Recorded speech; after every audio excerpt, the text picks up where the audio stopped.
खैट पर्वत और परियों की रहस्यमयी कहानी। उत्तराखंड के ऊंचे ऊंचे पहाड़ों के बीच एक रहस्यमयी स्थान है, खैट पर्वत। यह पर्वत आम पहाड़ों जैसा नहीं है। स्थानीय लोग कहते हैं कि यहाँ रात के समय परियां, देव कन्याएं आती हैं और चांदनी में नृत्य करती हैं। इसलिए गांव के लोग सूरज ढलने के बाद इस पर्वत की ओर जाना शुभ नहीं मानते। एक छोटे से गांव में मोहन नाम का एक जिज्ञासु लड़का रहता था। बचपन से ही उसने खैट पर्वत और परियों की कहानियां सुनी थी।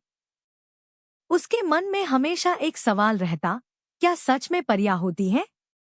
एक दिन उसने सच्चाई जानने का फैसला किया। शाम ढलते ही वह चुपके से पर्वत की ओर निकल पड़ा। जैसे जैसे वह ऊपर चढ़ता गया, हवा ठंडी और रहस्यमयी होती गई। चारों तरफ सन्नाटा था, बस पेड़ों की सरसराहट सुनाई दे रही थी। जब रात गहरी हुई और चांद आसमान में पूरा चमकने लगा, तभी अचानक उसके सामने एक अद्भुत दृश्य आया। चांदनी के बीच सफेद और चमकदार वस्त्रों में कुछ दिव्य सुंदर परियां नृत्य कर रही थी। उनके चारों ओर हल्की नीली रोशनी फैल रही थी और वातावरण में एक मधुर संगीत गूंज रहा था। मोहन यह सब देखकर मंत्रमुग्ध हो गया।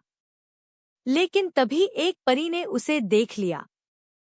वह धीरे धीरे उसके पास आई और बोली, यह स्थान मनुष्यों के लिए नहीं है।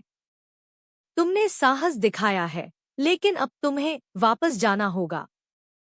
मोहन डर गया, लेकिन उसने हाथ जोड़कर कहा, मैं सिर्फ सच्चाई जानना चाहता था, किसी को नुकसान नहीं पहुंचाऊंगा। परी उसकी मासूमियत से प्रसन्न हुई और बोली, ठीक है, तुम इस रहस्य को अपने दिल में रखना और किसी को यहाँ आने के लिए प्रेरित मत करना।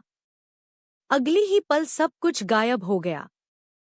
मोहन खुद को पर्वत के नीचे पाया, जैसे कुछ हुआ ही न हो। अगले दिन से वह पहले जैसा नहीं रहा। उसने कभी किसी को उस रात की बात नहीं बताई, लेकिन उसकी आंखों में एक अनोखा विश्वास और शांति झलकती थी। तब से लोग कहते हैं, खैट पर्वत आज भी रहस्यों से भरा है और परियां आज भी वहां चांदनी रातों में आती हैं।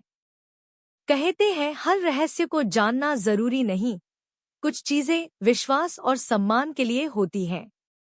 जय श्री राम।